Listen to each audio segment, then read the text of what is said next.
Pasca perjanjian Giyanti, Pangeran Mangkubumi membawa keluarga dan pengikut ke arah barat. Sembari bersemedi di Gunung Gamping, keluarga dan pengikut berada di Pesanggerahan Ambar Ketawang. Konon setelah bertemu kerabat bernama Ki Wirajamba di sebuah tempat yang sekarang bernama Embung Gagak Suro di Gancahan, diperoleh wangsit untuk membangun keraton di dekat Alas Beringan. Sambil mengawasi pembangunan keraton, Pangeran Mangkubumi juga membangun pemukiman di sebelah selatan keraton. Di dalamnya terdapat sebuah bangunan yang digunakan sebagai masjid. Kini masjid tersebut berada di sebuah gang sempit di Jalan Kemit Bumen. Indonesia masjid batu. Nah, kemudian dihaluskan, orang Jawa itu dihaluskan waktu itu selo, jadi namanya masjid selo karena dihaluskan dari bahasa watu menjadi batu kemudian menjadi selo. Tapi kalau nama aslinya ya masjid watu.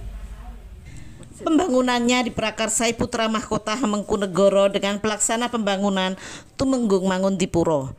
Konon seluruh bangunan terbuat dari campuran spesi pasir, kapur, dan semen merah. Hasil campuran spesi tersebut menjadi keras seperti batu dan berwarna hitam. Karena itu disebut Masjid Watu. Dalam bahasa Indonesia batu.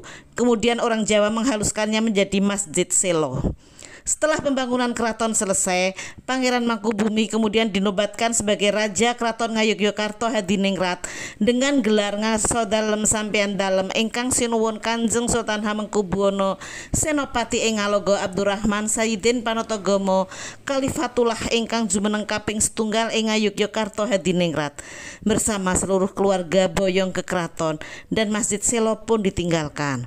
Menurut takmir masjid Bapak Narwi, konon tahun 1965 masyarakat setempat meminta izin ke keraton memanfaatkan kembali Masjid Selo sebagai tempat ibadah setelah sebelumnya bangunan itu sempat dijadikan tempat menyimpan keranda. Keraton memberi izin dengan catatan tidak boleh mengubah bangunan. Namun Bapak Narwi menyebutkan perubahan tidak bisa dihindari. Di antaranya mengganti lantai semen merah yang dialasi kepang dan tikar pandan yang lembab dan dingin dengan keramik. Untuk menampung jemaah yang membludak, warga juga menambah bangunan di kanan kiri. Sementara kolam berbentuk U di sekeliling masjid akhirnya ditutup karena waktu itu sering dijadikan tempat pembuangan sampah. Masjid yang dibangun 1789 tetap dimanfaatkan sebagai tempat beribadah. Kini kadang orang datang meminta izin salat malam di masjid.